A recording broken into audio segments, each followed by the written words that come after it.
Welcome everyone, my name is Jonathan Vijaman and I will be covering an article that was originally provided in an epigram email recently. The article was written by Michael Risica and it is titled Top 10 Simple and Powerful Tools to Help You Prepare for the Architect Exam.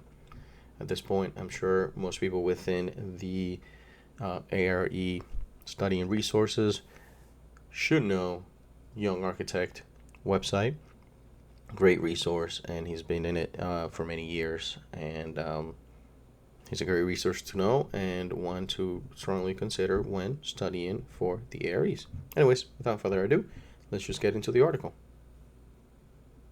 And here we are in Michael's website, the youngarchitect.com.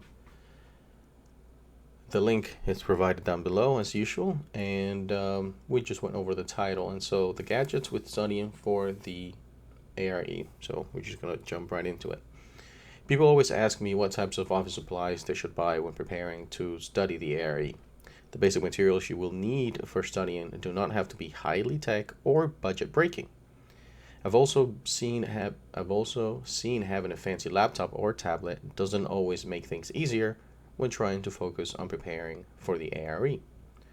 The best items you should be looking for when trying to create the perfect study environment should be the ones that will keep you confident, organized, and focused.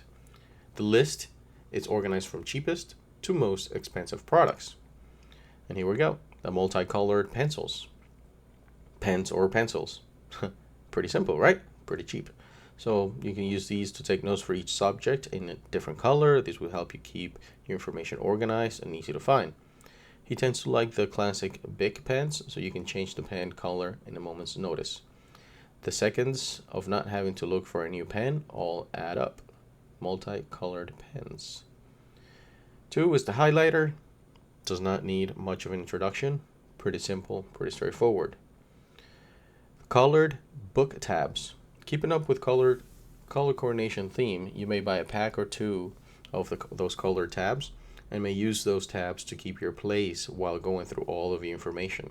You may also use tabs to color coordinate each subject in your study materials to quickly flip to where you left off or find specific information while studying. You may also get flashcards. Flashcards, you can create your own if you do not necessarily have one of those resources that you've purchased that comes with them. Magnifying glass. This is kind of new to me, but let's see what it says. So keeping a magnifying glass on hands at all times will help you see any small prints much more effortlessly. He recently learned that someone taking a remote proctoring exam used a magnifying glass to help the remote proctor see their ID more clearly. If you are using remote proctoring, he would recommend getting a magnifying glass as cheap insurance. Good idea. So this article appears to be a relatively recent article. He also suggests getting a countdown timer. There are many great uses for a timer while studying. He used to study using the Pomodoro Technique and set 25-minute blocks of time and then take a short break before resuming his session.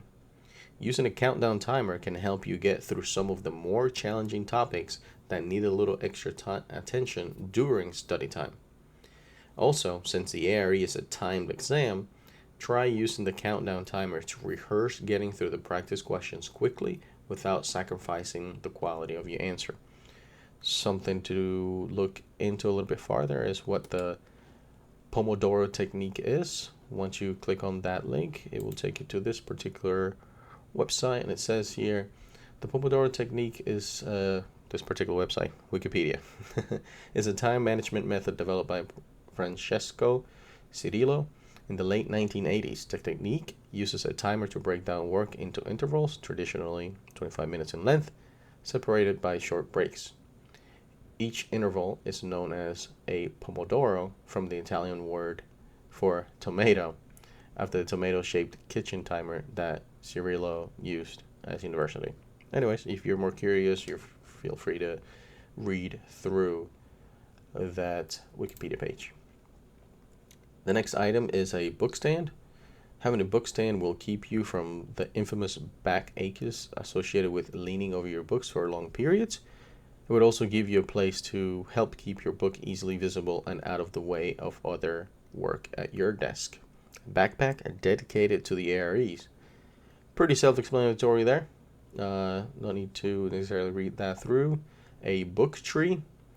I'm curious as to what this is for. So try keeping your books and study guides organized using a book tree instead of a boring old bookshelf.